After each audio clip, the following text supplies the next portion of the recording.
السلام علیکم ریڈرز، میں ہوں رابی راول اور آپ اس وقت موجود ہیں میرے چینل رابی راول ناولز پر۔ تو سب سے پہلے تو ایک ریڈر ہے جس نے کمنٹ کیا ہے، نقش ملک نام ہے کہ نقاش ملک نام ہے، اس طرح کا کچھ نام ہے، جو پچھلے ایپیسوڈز پہ میرے جو ہے نا وہ کمنٹ کر رہی ہیں کہ آپ ایپیسوڈ جو ہے وہ پلیز جو ہے وہ لانگ کریں۔ تو میں ایپیسوڈ آلریڈی لانگ ہی دے رہی ہوں، تقریباً 15-20 منٹ کا ایک ایپیسوڈ ہوتا ہے جو میں دے رہی ہوں۔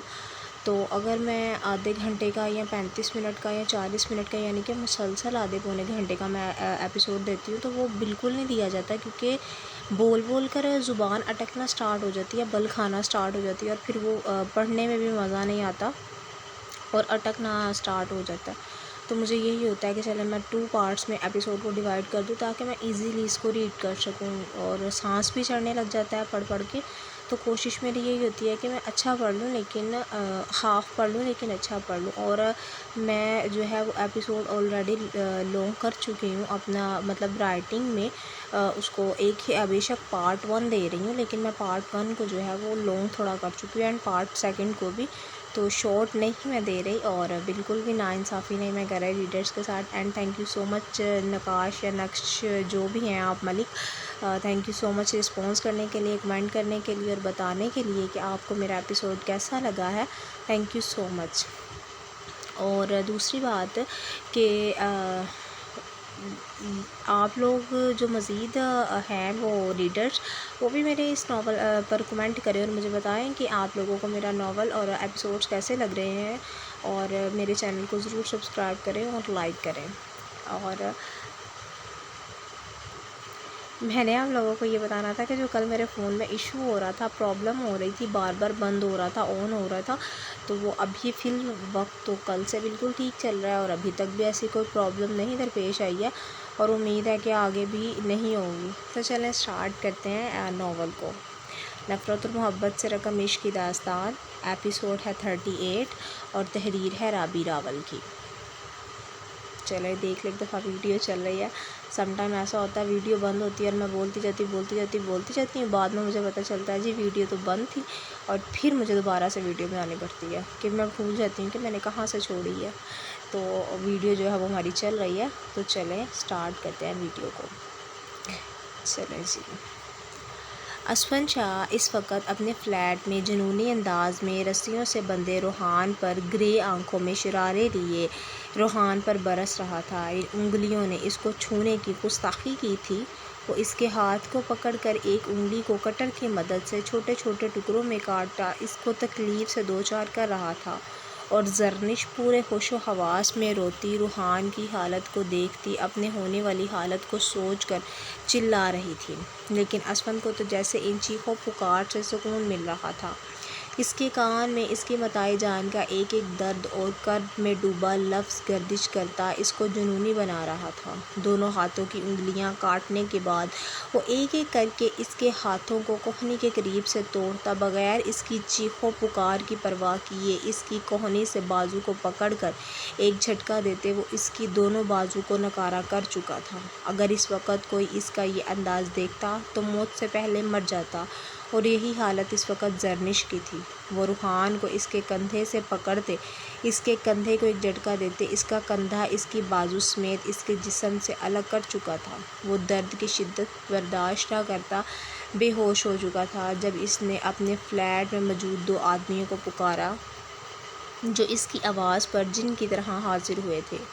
اس نے ان آدمیوں سے اپنے ہاتھ میں پکڑے ہوئے الیکٹرک کٹر کو چلانے کا اشارہ کیا۔ آدمی کے بٹن دبانے سے وہ مشین نما کٹر گول گول گھومنے لگا۔ جب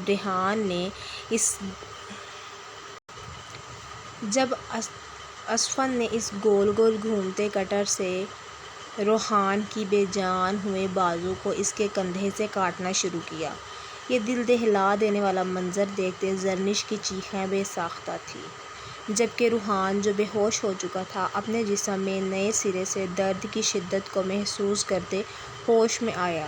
خون اس کے جسم سے نکلتے پورے فرش کو بھگو گیا تھا۔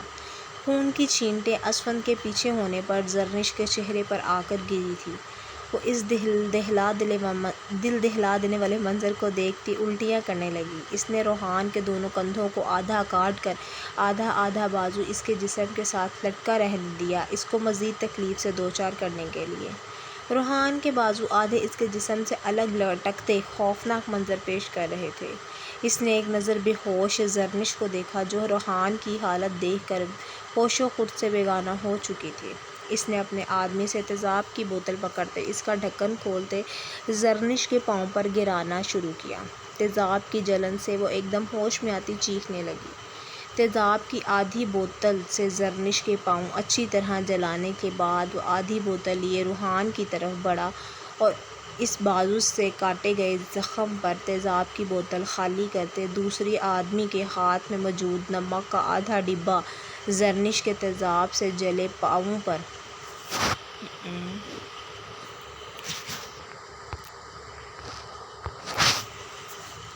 ڈالا اور آدھا روحان کے تیزاب سے جلائے گئے زخم پر ڈالتا اپنی شرٹ پہن کر کمرے سے باہر نکلا اور اپنے آدمیوں سے دروازے کو اچھی طرح بند کرنے کا کہتا باہر کی جانب بڑھ گیا۔ اب وہ کچھ پرسکون تھا۔ اس نے اپنی نیلی پری کے چند آنسوؤں کا بدلہ لیا تھا۔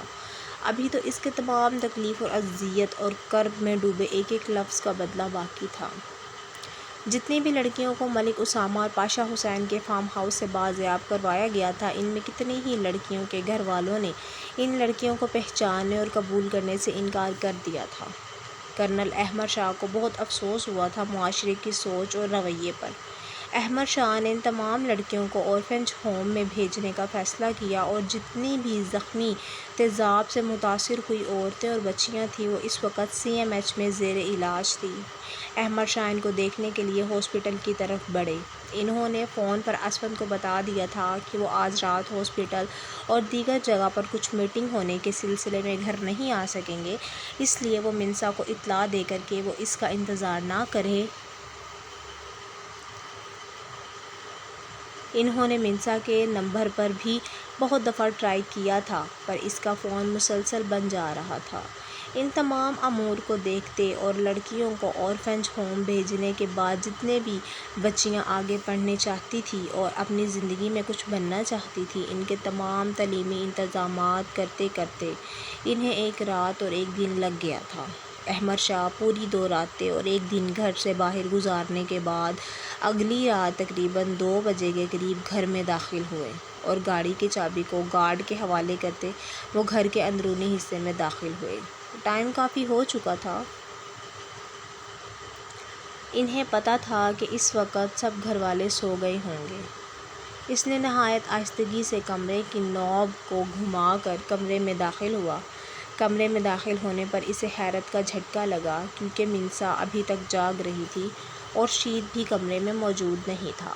احمد شاہ منسا کو سلام کرتے صوفے پر بیٹھ کر اپنے جوتے اتارنے لگے۔ اس وقت وہ یونیفارم کی بجائے براؤن سوٹ میں ملبوس انتہائی تھکے ہوئے لگ رہے تھے۔ منسا نے ان کی طرف پانی کا گلاس بڑھایا جو پیاس نہ ہونے کے باوجود احمد شاہ نے تھام کر لبوں کو لگایا۔ انہیں اچھا لگتا تھا اس طرح جاگ کر منسا کا ان کے لیے انتظار کرنا اور کام سے آنے کے بعد ان کو پانی پلانا، ان کا حال احوال دریافت کرنا۔ وہ اپنی پشاوری جوتی اٹھاتے صوفے سے اٹھے۔ انہوں نے آج تک منسا کو اپنی جوتی کو ہاتھ لگانے نہیں دیا تھا۔ انہیں اچھا نہیں لگتا تھا کہ ان کی بیوی ان کی جوتی پکڑے۔ وہ جوتی رکھتے شید کے بارے میں پوچھنے لگے۔ احمد شاہ کو عادت ہو گئی تھی کام سے واپسی پر شید کے پھولے ہوئے سرخ و سفید گالوں کو تشدد کا نشانہ بنانے کی، اس کی فرمائش سن کر اس کی فرمائشوں کو پورا کرنے کی۔ وہ آج روزینہ کے ساتھ ضد کر کے سویا ہے، کہہ رہا تھا کہ روزی سے سٹوری سننی ہے۔ منسا کے جواب دینے پر احمد شاہ نے جوتی کو ریک میں رکھتے اپنی رف جوتی کو پہنتے ایک نظر منسا کو دیکھا۔ آپ اس وقت تک کیوں جاگ رہی تھی؟ ابھی تک سوئی کیوں نہیں؟ اب کی بار احمد شاہ نے گرے آنکھوں میں سنجیدگی لیے منسا کے سراپے کو دیکھتے سوال کیا، جو اس وقت سلک کے لائٹ اسکائی بلو کلر کی شلوار قمیض میں ملبوس، دوپٹہ کندھے پر ایک طرف ڈالے، بالوں کی ڈھیلی ڈھالی چٹیاں بنائے جس سے چند رٹیں نکل کر اس کے چہرے پر آ رہی تھیں، کالی سیاہ آنکھوں میں پھیلا پھیلا کاجل اور تیکھے ناک پر چمکتا چھوٹا سا ہیرا جو احمد شاہ نے اس دن شاپنگ کے دوران اسے دلایا تھا۔ وہ اس وقت بکھرے بکھرے حلیے میں بھی احمد شاہ کے دل کی حالت کو بکھیر گئی تھی۔ نیند نہیں آ رہی تھی، اس لیے نہیں سوئی، احمد شاہ کو جواب دیتی وہ بیڈ کی جانب بڑھنے لگی جب احمد شاہ نے منسا کے ایک بازو کو جھٹکا دیتے اپنی طرف کھینچا۔ وہ اس افتاد کے لیے تیار نہ تھی، اسی لیے سیدھا احمد شاہ کے سینے سے آ کر لگی۔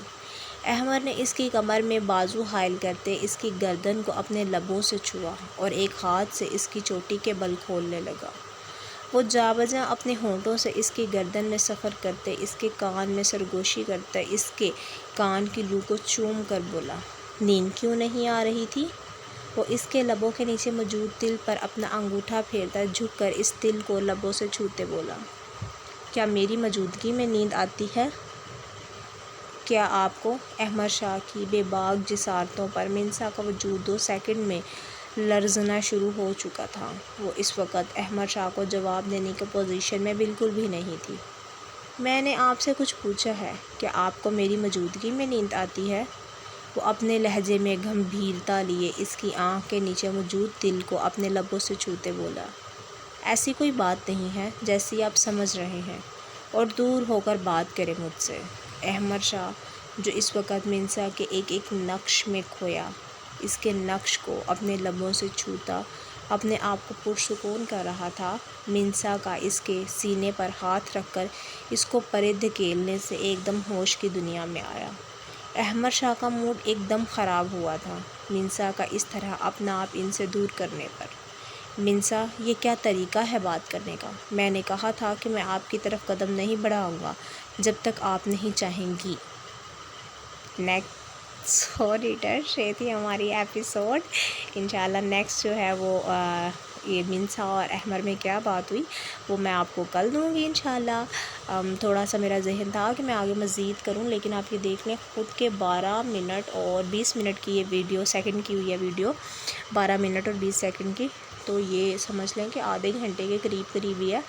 تو وہ دوسرے نمبر پر صرف اتنی سی ویڈیو دینا اور آگے سسپینس کریٹ کرنا یہ ہے کہ جو آپ لوگوں کے ٹھنڈے ٹھار رویے ہیں نا، ان کے اوپر میرے ٹھنڈی ٹھار سی ایپیسوڈ، کیونکہ جب تک ریڈرز رسپانس نہیں کرتے پھر رائٹرز کا بھی دل نہیں کرتا ہے کہ وہ ایپیسوڈ اپلوڈ کرے، اچھے اچھے ویوز ملے، اچھے اچھے کومنٹ پڑھنے کو ملے، لائکس ملے، سبسکرائبس ملے، تو رائٹر کا دل بھی خوش ہوتا ہے اور اس کو ہوتا ہے چلے میں جو ریڈر ہے نا ان کو سرپرائز ایپیسوڈز بھی دوں، سب کچھ کروں، تو لیکن ایسا یہاں پہ کوئی سین نہیں ہے۔